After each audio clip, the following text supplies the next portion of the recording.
The Return to Malneant. Almeric had not slept ever since the death of his wife, whose murder was committed by his hands. He could not imagine what madness had impelled him to spill the blood of someone so pure and innocent.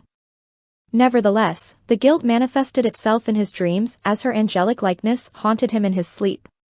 The remembrance of her pained him to the soul. Therefore, he vowed to never sleep again lest the memory of her be conjured. The night, like a murky sea, drowned the light of the moon and star which shone faintly in the skies above.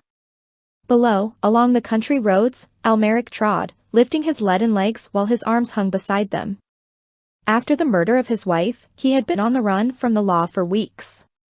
In the guise of an unemployed laborer seeking work, he hopped from town to town. Having grown out his beard and dressed in ragged clothing, and with a muscular frame attained through years of practicing gymnastics as a hobby, no one could trace his identity back to the man who worked as a bookkeeper in the city of Malneant, so he hoped. Paranoia prevented him from settling in one place for too long. He had yet to see any signs that he was being chased.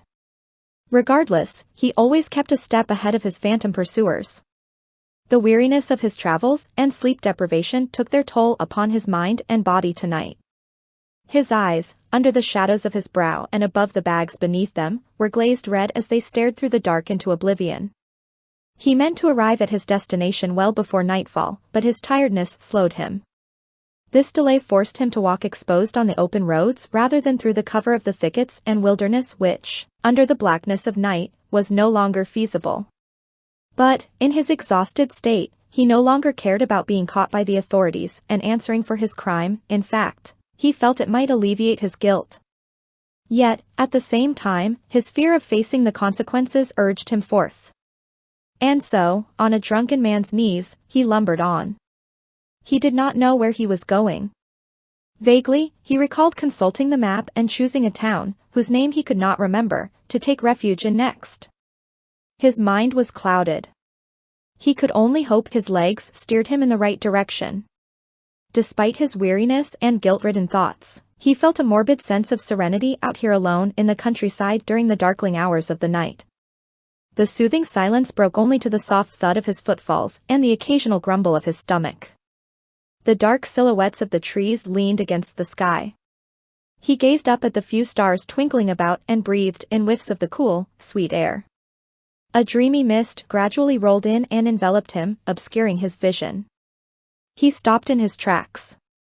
Then, the pealing of bells sounded up ahead, faint and afar. Like the singing voices of sirens, they lured him, ringing louder and louder, with ghastly familiarity, as he proceeded in their direction. The curtains of mist rolled away. Gray clouds now blanketed the sky.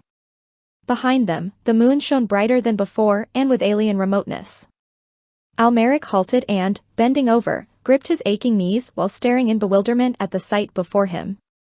A bridge spanned across a ravine to the gates and frowning walls of a city, the city of Malneant. What devilry led him to the last place he would even think to visit? His fears renewed. He felt the unwanted stares of phantom eyes hiding in the shadows. He was about to turn back and run when the bells, continuously tolling in the background, transfixed him with their alluring chimes, and to further ease his worries, he reasoned that the last place the authorities, just as he, would expect to find him at this point of the chase was the place of the crime. Like a moth drawn to a flame, he crossed the bridge. The gates creaked and raised open seemingly on their own. A thin layer of fog veiled the narrow and winding streets of cobble. Almeric passed underneath the shadow of the buildings whose windows, like scouring eyes, made him uneasy, that and the disquietude of the city where not a single soul was to be seen. Presumably, everyone was asleep at this hour of the night, though how could anyone sleep with the incessant noise of those bells? Longing for something to relieve his parched throat and fill his empty stomach, he knocked on the doors of a few inns and taverns, but each time received no answer. Now, he sorely regretted his decision to enter this forsaken city and cursed fate for bringing him here to begin with. He had not eaten the entire day and drank little. Upon realizing that his next meal would have to wait at least until the morning when the inns and taverns would hopefully open, the pit in his stomach widened, the lump in his throat grew, and he became dizzy. The spell of the bells wore off, and their constant chiming grated his ears. With nothing to do, he followed the sound of the bells, more curious to determine their source than anything else. After wandering the lonesome streets for what felt like hours, he arrived at the city square. Atop a cathedral, obscured in the thickening fog, the bells rang. Of course, he thought to himself that the pealing of the bells with their familiar chime came from this cathedral where he and his wife got married. He wondered why that took so long for him to deduce, but at the sudden mention of his wife, he dismissed the matter entirely and expelled any notion from his mind. He finally caught sight of other people. The tail of a congregation slipped inside the cathedral through the front doors. He went after them, feeling like a stranger in his home city. The crowds took their seats upon the rows and rows of pews and filled the air with murmurs. They were all clad in black, dressed like shadows. For some reason, Almeric could not discern the details of their faces and apparel. Nevertheless, his gaze was fixed at the end of the room where in front of an altar, beside a priest, a woman wearing a snow-white wedding gown stood. Almeric's eyes widened in disbelief. His heart skipped a beat and so did the bells. Time seemed to slow as his wife turned to face him and smiled, flashing her pearly teeth, clasping her small ivory hands to her heart. Tears welled in Almeric's eyes.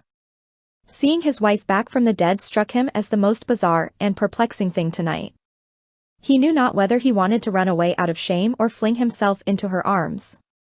The look on her face conveyed forgiveness and the promise to start a new life together. But was a brute like him worthy of forgiveness and worthy of her love after what he had done? Almeric gulped. As the conflict within him settled, he took slow, deliberate strides down the lane. With each step, the bells rang almost in synchrony. The torches dimmed. Darkness flooded the space but receded around his wife whose lithe figure emitted a heavenly glow. As Almeric neared her, he had a premonition that some ill fate was set to befall him. Still, he could not resist her beauty and tenderness. He yearned to repent for his sins. His footsteps quickened and so did the tolling of the bells, ringing louder in his ears until he could not even hear his own thoughts. His head throbbed. He reached the altar and stood facing his wife, feeling a confused mix of joy and trepidation.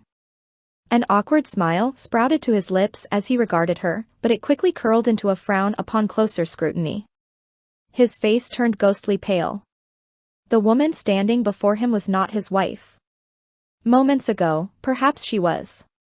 But now, in her place, there stood another girl whom he recognized. His infatuation with this girl and the fear of their adulterous affair being publicized spurred the death of his wife. Again, his heart skipped a beat and so did the bells. A cold, clammy sweat drenched his brow. Tears flowed down his cheeks, and he shook his head, muttering unintelligibly to himself. He stumbled away from the girl in revulsion, but then, the priest, as if issuing a hayas, made them exchange vows. The bride leaned in for a kiss. Impulsively, and under the influence of the same spell as before, he did the same. Their lips intertwined. He loathed how sweet she tasted and loathed himself for savoring the kiss. After he withdrew, however, a metallic taste was left in his mouth. Suddenly, a burning sensation erupted in his chest. His knees buckled, and he folded onto the floor. The bells tolled faster and faster at an erratic rate, and, for the first time, he heard his heart pounding in tandem with them. His vision turned red. The world dissolved before him. A horrible chill permeated throughout his body before darkness consumed him whole and he sank into an endless, dreamless sleep.